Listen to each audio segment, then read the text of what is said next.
Hello दोस्तों, मेरा नाम रामचंद्र उर्फ चंदू चौरसिया है। मैं आपको एक बात बताना चाहता हूँ। अभी जो हमारे दिल्ली सरकार ने एक ऑर्डर किया है कि दिल्ली में जो लाइसेंस बैच वाले हैं उनको 5,000 रुपये की सहायता राशि दी जाएगी।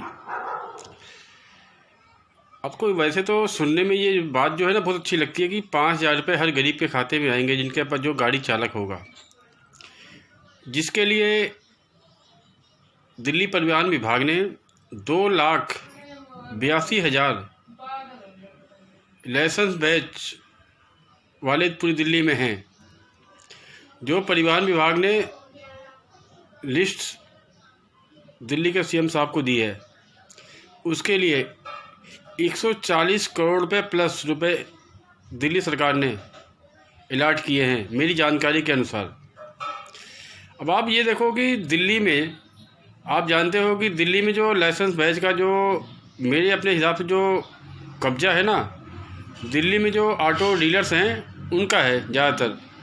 इसीलिए दिल्ली में आपको पता है कि एक छोटा सा एक ऑटो आता है ना जो हरे रंग का होता है, जिसे हम ऑटो रिक्शा कहते हैं या TSR भी कहते हैं। उसका जो मार्केट प्राइस है ना 1,80,000 रुपये है, और आज की डेट में वो दिल्ली में ना 5.5 लाख रुपए का बिकता है। वजह इसकी क्या होती है कि ये जो ऑटो डीलर्स होते हैं या और भी जो डीलर्स होते हैं, ये अपने जानने वाले, अपने पहचानने वाले, अपने दूर तक के रिश्तेदारों का, अपने नौकरों का, या इनके जो भी जानने वाले होते हैं ना, इनके नाम से ये लाइसेंस बैच बनवा लेते हैं। क्योंकि वजह क्या होती थी कि जब ये स्कूल सर्टिफिकेट, पहले हमारे देश में एजुकेशन लेवल इतना बढ़िया नहीं था। अभी कुछ टाइम पहले सेंट्रल गवर्नमेंट का आदेश था कि लाइसेंस बैच बनवाने के लिए 8वीं का सर्टिफिकेट होना बहुत ज़रूरी है।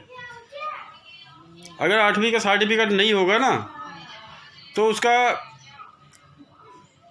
लाइसेंस बैच बनना बहुत मुश्किल है। तो लोग क्या करते थे कि अपना जुगाड़ से, अपने गांव से, अपना कैसे भी इंतजाम करके अपना लाइसेंस बैच और सर्टिफिकेट मंगवाते थे और अपने लाइसेंस बैच का इंतजाम करते थे। फिर उसे परिवहन विभाग वेरीफाई करने के लिए उस स्कूल में भेजा था। सही हुआ तो बन जाता था। उसके लिए भी जो दलाल होते थे अथॉरिटियों में, उनके जो चार्जेस होते थे, जो मुझे सुनने में आया कि 20,000, 25,000।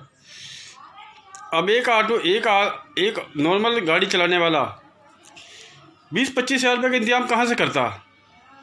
ये तो अच्छी बात है कि दिल्ली गवर्नमेंट ने अभी 6 महीना पहले जो सेंट्रल गवर्नमेंट का जो आदेश आया था 1999 का मोटर व्हीकल एक्ट में कि भाई स्कूल सर्टिफिकेट सेंट्रल गवर्नमेंट ने ख़त्म कर दिया था। उसके बाद मैंने खुद सीएम साहब को बताया कि सीएम साहब ऐसी ऐसी बात है। सीएम साहब ने फिर मंत्री साहब को कहा, फिर कहने के बाद उन्होंने स्कूल सर्टिफिकेट ख़त्म कर दिया। तो आज लगभग 5-6 महीने से लोग अपना लाइसेंस बैच बनवाने लगे हैं। लेकिन जो पुराने ड्राइवर हैं उनके पास तो आज भी नहीं है।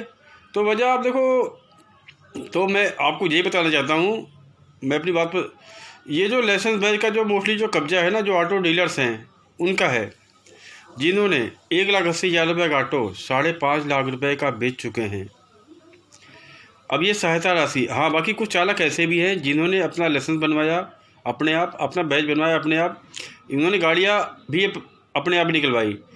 ऐसे चालक कितने होंगे, लगभग आप भी जानते होंगे।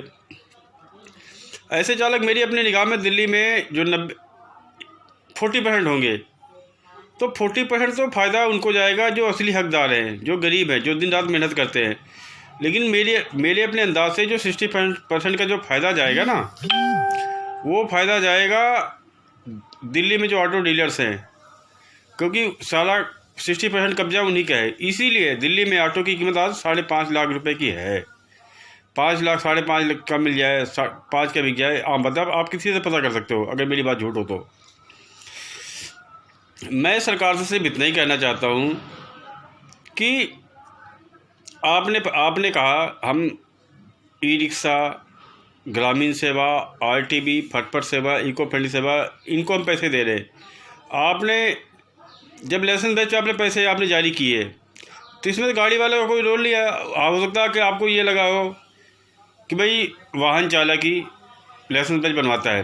आज की डेट में आपको मैं बताऊं, लगभग 25% ऐसे लाइसेंस बैच धारक हैं दिल्ली में जो आप गाड़ी चलाते ही नहीं, उन्होंने अपना काम कुछ और कर लिया। मेरे अपने खुद के रिश्तेदार 8-9 हैं, वो आज के 5-6 साल पहले ऑटो चलाते थे या टैक्सी चलाते थे। आज उन्होंने जनरल स्टेट की दुकानें खोल ली, किसी ने पान की खोल ली, किसी ने और कुछ काम कर लिया, लेकिन लाइसेंस बैच उन पर आज भी है। तो लाइसेंस बैच उन पर आ गई थी, इसकी वजह से थोड़ा फ़ोन कट गया। तो लाइसेंस बैच उन पर आज भी है। अब आप मान लो वो तो गाड़ी चालक नहीं है इस टाइम, लेकिन फ़ायदा उनको फिर भी मिलेगा। वजह क्या है कि लाइसेंस बैच पे जारी करना। मैं सिर्फ सरकार से एक हकीकत ये भी है, अरविंद साहब बहुत बढ़िया हैं। ऐसा सीएम 1947 से लेकर आज तक कहीं भी नहीं आया। बहुत ही अच्छे आदमी हैं, सबकी बात को सुनते भी हैं। मैं कई बार खुद मैं तो एक बहुत ही नॉर्मल इंसान हूँ, एक छोटा सा गाड़ी चालक हूँ। मैं भी सीएम साहब से 2-3 बार मिला। मंत्री हमारे कैलाश गहलोत जी भी हैं, वो भी बहुत बढ़िया है, हमारे काम को सही से सुनते हैं। लेकिन जो इनको गाइड करने वाले हैं ना, मेरे हिसाब से वो लोग ठीक नहीं हैं। इसीलिए मैं सिर्फ सरकार से इतना कहना चाहता हूँ कि सरकार को कोई भी काम करना, क्योंकि आप देखो ऑटो की स्कीम अलग होती है, टैक्सी की अलग होती है, ई रिक्शा की अलग होती है, आरटीबी की अलग होती है, ग्रामीण सेवा की स्कीम अलग होती है, बसों की अलग होती है, ट्रकों की अलग स्कीम होती है। अब हो सकता है कि सरकार ने कुछ ऐसे बंदे बुलाए हों जिनसे पूछा हो कि भाई किस तरीके से पैसा दिया जाए। मेरी अपनी जानकारी के अनुसार कुछ ऑटो वालों को बुलाया गया, उनके कहने पे ये अलर्ट कर दिया गया।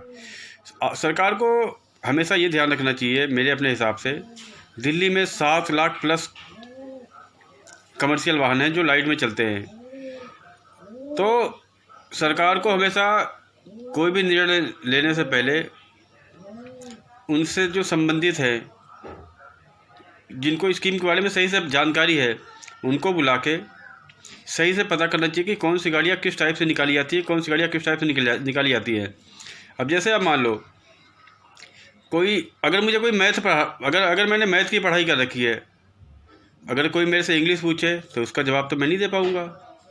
अब कोई एक ऑटो चालक है, ऑटो वाले को अपने बारे में पता है, ग्रामीण सेवा वाले को अपने बारे में पता है, आरटीबी वाले को अपने बारे में पता है कि उसकी क्या स्कीमें हैं, बस वालों को अपने बारे में पता है। तो इसलिए सरकार को इसलिए इसका फ़ायदा सिर्फ 40% ही लोगों को मिलेगा। मैं आपसे फिर भी कह रहा हूँ, कोरोना ख़त्म होने के बाद ये मेरा आपसे वादा, एक सिंपल सी आरटीआई डालनी है। आरटीआई डाल के पता लग जाएगा कि ये पैसे, सपोज करो आप परिवहन विभाग ने मेरा लाइसेंस, सपोज करो आप देख लो, ये परमिट मेरे नाम से जारी हुआ परिवहन विभाग के द्वारा। मेरा जो लाइसेंस है, मैं आपको 1 मिनट दिखाता हूँ। मेरा लाइसेंस दिल्ली परिवहन विभाग ने जारी किया। मुझे सिर्फ 1780 सीबीएस नहीं मिलेगी क्योंकि मेरे पास बैच नहीं है। ऐसे दिल्ली में कई हज़ार चालक हैं जिन पे बैच नहीं है, लेकिन वो वाहन चालक फिर भी हैं। वजह वही थी कि दिल्ली में पहले लाइसेंस बैच बनना बहुत मुश्किल काम था और बहुत टेढ़ी खीर था। अब थोड़ा आसान हो गया है। जब से मैं फिर भी सरकार से यही आग्रह करूँगा, सरकार को जो 40% है उनको मिल गया अच्छी बात है, लेकिन जो बाकी बच रहे हैं, जिन्होंने अपनी गाड़ियाँ किराए दे रखी है, बेच रखी है, सरकार को उनसे एक हलफनामा लेना चाहिए। गाड़ी का जिसके नाम पे गाड़ी है उसके आरसी परमिट, उसकी आईडी, एक हलफनामे में ये लिखा हो कि ये पैसा, ये गाड़ी मैंने इस आदमी को सेल आउट कर रखी है, जिसको सेल आउट कर रखी है उसका लाइसेंस, उसका आधार कार्ड, उसका बैंक अकाउंट, उसका लाइसेंस नहीं सॉरी उसका मोबाइल नंबर, ऐसे जिसको किराया दे रखी है कि भाई ये मेरा हलफनामा में लिखा कि ये मेरा ड्राइवर है, ये इसका डीएल है, ये इसका आधार कार्ड नंबर है, ये इसका बैंक अकाउंट है, ये पैसे इसको ट्रांसफ़र कर दिया जाए। ये तो असली मदद पहुँचेगी मेरे अपने ख्याल से। अगर सरकार को सिर्फ लाइसेंस बैच पे देना है तो सरकार दे, कोई ऐसी बात नहीं है। बाकी मेरा आपसे वादा, लॉकडाउन के बाद एक चीज़ का बता दूंगा, कौन सा असली ड्राइवर था जिसके पास 5000 सहायता राशि गई, और कौन सा नकली था जो ऑटो वालों के चंगुल में फंसा हुआ है, ऑटो डीलर्स के चक्कर में फंसा हुआ है। मैं माफिया आज नाम नहीं लूँगा, उनके चक्कर में फंसा हुआ है। उन पे और ये सहायता राशि उनके पास गई जिन्होंने 5.5 लाख का ऑटो ऑलरेडी बेच रखा है। धन्यवाद।